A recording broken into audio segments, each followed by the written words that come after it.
Selama hampir setengah abad, Syria memegang label paling buruk dari Washington. Kini, label itu secara rasmi telah tiada. Presiden Ahmad al-Shara meraihkan keputusan Amerika Serikat untuk mengeluarkan negaranya dari senarai negara penajah keganasan dan mengucapkan terima kasih secara pribadi kepada Donald Trump. Inilah Syria hari ini. Hari ini, Syria sedang menyingkirkan beban gelap dan mengakhiri babak menyakitkan dari masa lalunya untuk memulakan laluan pembangunan dan pembinaan semula. Pembinaan semula. Sekatan telah ditarik balik dan segala larangan telah dihapuskan. Keputusan itu berkuat kuasa selepas semakan Kongres selama 45 hari.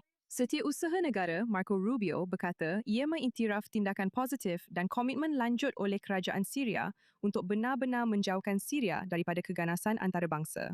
Penetapan itu telah mengehadkan AS, bantuan, ekspor pertahanan dan urus niaga keuangan dan kekal sebagai salah satu penghalang terbesar untuk bank-bank dan syarikat asing yang mempertimbangkan perniagaan di Syria. Kami berharap dengan menghapuskan halangan terakhir ini akan membuka jalan, memperbaiki keadaan ekonomi, dan menghubungkan semula Syria dengan sistem keuangan dan ekonomi global. Ini juga akan membantu meningkatkan pelaburan di Syria. Namun, penerimaan Washington terhadap kepimpinan baru Syria masih menjadi kontroversi. Al-Shara yang dikenali sebagai Abu Muhammad al-Julani semasa beliau mengetuai barisan Nusra Al-Qaeda di Syria, pernah mempunyai ganjaran $10 juta Amerika Serikat untuk menangkapnya. Washington hanya menarik balik ganjaran itu selepas beliau menyingkirkan Bashar al-Assad dalam satu serangan kilat pada Desember 2024. Dan rekod beliau ketika berkuasa hanya menambah kebimbangan terhadap golongan minoriti di Syria. 1.500 orang Alawiyah telah terbunuh dalam pembantaian sektarian pada Mac 2025, melibatkan pasukan di bawah arahan kerajaan baharu. Beberapa bulan kemudian, 1.700 orang, kebanyakannya orang awam Drus, telah terbunuh di Sweida. Israel telah berulang kali memberi amaran agar tidak memberi legitimasi kepada kerajaan Al-Shara. Menteri Luar Negeri Gideon Saad sebelum ini berkata pemerintah baru Syria adalah jihadis dan masih lagi jihadis, walaupun sebahagian pemimpin mereka kini memakai sut. Bagi Washington, menghapuskan penyenaraian itu adalah satu pertaruhan bahawa pelaburan dan penglibatan antarabangsa boleh menstabilkan Syria selepas bertahun-tahun perang saudara. Bagi pengkritik dan ramai golongan minoriti di Syria, persoalannya ialah sama ada Al-Shara dan bekas jihadis di sekelilingnya benar-benar telah berubah. Baiklah, bersama kita sekarang ialah Brian Katulis, Fellow Kanan di Middle East Institute. Brian, ini benar-benar satu perubahan yang luar biasa. Amerika Syarikat pada dasarnya beralih daripada menganggap Syria sebagai penajah keganasan kepada kini membuka pintu kepada pelaburan. Jadi, berapa banyak keyakinan yang Anda rasa Washington patut ada terhadap Ahmad al-Shara dan kerajaannya, memandangkan masa lalunya kaitannya dengan Al-Qaeda sebelum ini? Sebenarnya, ia adalah satu pertaruhan, tetapi itulah pertaruhan yang dibuat Presiden Trump sejak beliau kembali ke pejabat. Jika Anda ingat semasa lawatannya ke Timur Tengah pada Mei tahun lepas, salah satu langkah pertamanya ialah bertemu dengan Presiden Al-Shara, dan beliau telah mengatakan banyak perkara positif dan baik tentang Al-Shara. Dan saya rasa strategi mereka di sini adalah untuk cuba menawarkan beberapa insentif bagi mendorong dan memberi galakan kepada kepimpinan Syria supaya memerintah dengan lebih inklusif. Tetapi ia adalah satu pertaruhan, memandangkan latar belakang beliau dan latar belakang ramai orang dalam kerajaannya. Dan seperti yang kita tahu, ia memecah belahkan negara-negara utama di rantau itu. Israel sangat ragu-ragu tentang perkara ini. Turki dan Arab Saudi telah menggalakkan langkah ini.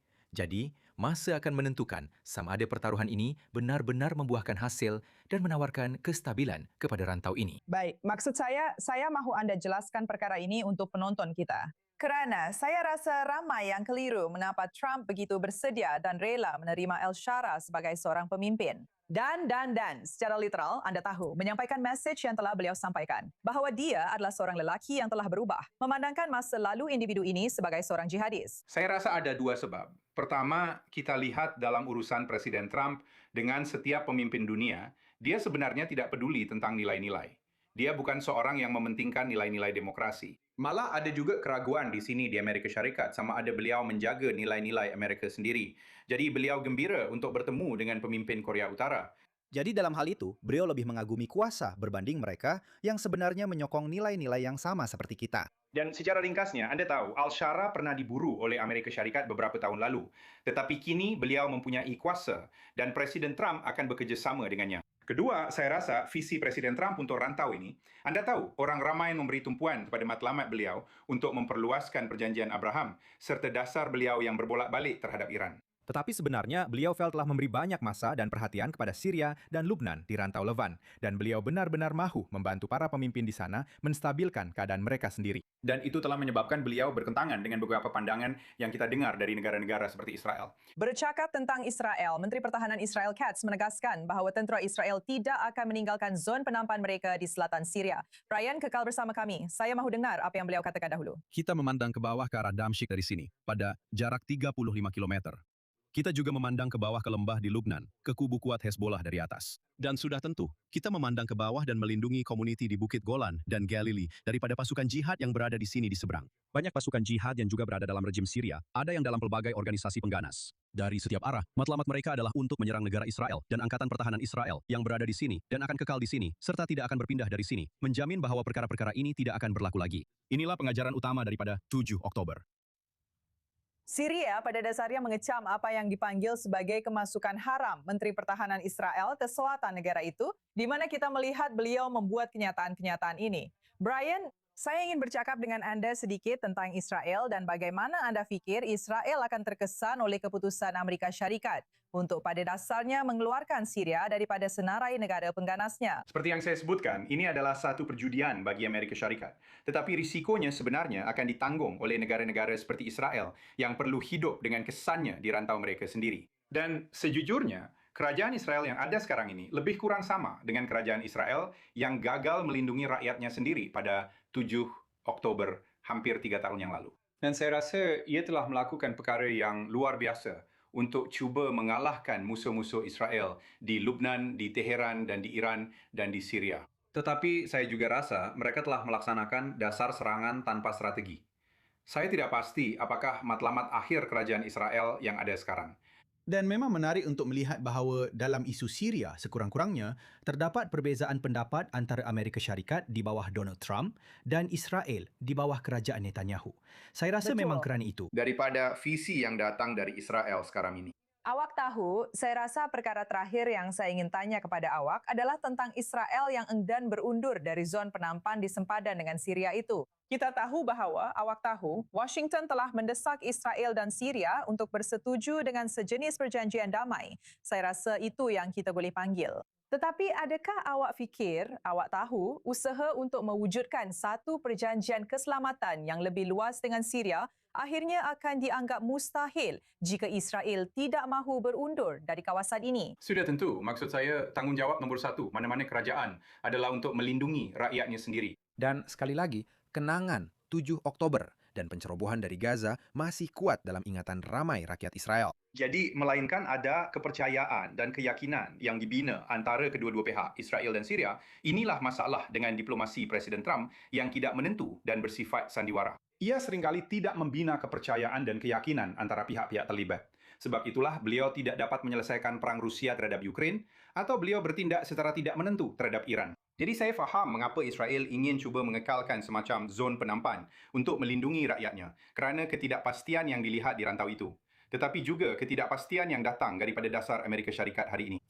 Baiklah Brian, saya ingin mengucapkan terima kasih kerana sudi bersama kami. Sekarang kita akan beralih ke topik seterusnya, Azerbaijan. Bolehkah Azerbaijan menjadi pemain yang tidak dijangka yang menghalang Israel dan Turki daripada bertembung secara langsung di Syria? Jadi, apabila ketegangan meningkat akibat kehadiran tentera Turki yang semakin meluas di sana, Azerbaijan tampil untuk menjadi orang pengah antara kedua-dua negara dan mengelakkan pasukan mereka daripada berkonflik. Sumber Israel mengatakan Presiden Azerbaijan Ilham Aliyev telah membantu mewujudkan dialog langsung antara Israel dan Turki tahun lalu, termasuk satu mekanisme yang direka untuk mengelakkan salah perhitungan ketenteraan. Dan bersama kita sekarang untuk mengupas isu ini ialah wartawan kami, Balir Sladin. Jadi Balir, Azerbaijan sedang mengambil peranan sebagai orang tengah yang agak luar biasa. Mengapa Anda fikir Baku begitu berminat untuk memastikan Israel dan Turki tidak bertembung? Dan sejauh mana keberkesanan saluran komunikasi tidak rasmi ini pada pendapat Anda? Sudah tentu, mereka mempunyai banyak kepentingan di sini kerana, pertama sekali, mereka adalah salah satu pembeli terbesar senjata Israel, terutamanya semasa Perang Nagorno-Karabakh. Dan sudah tentu, mereka juga adalah pembekal minyak kepada Israel. Sebenarnya, minyak itu melalui Turki yang merupakan pemain lain di sini, pihak satu lagi di sini yang sangat rapat dengan Azerbaijan dari segi ketenteraan tetapi sudah pasti juga dari segi etnik kerana orang Azerbaijan pada asasnya adalah orang Turki.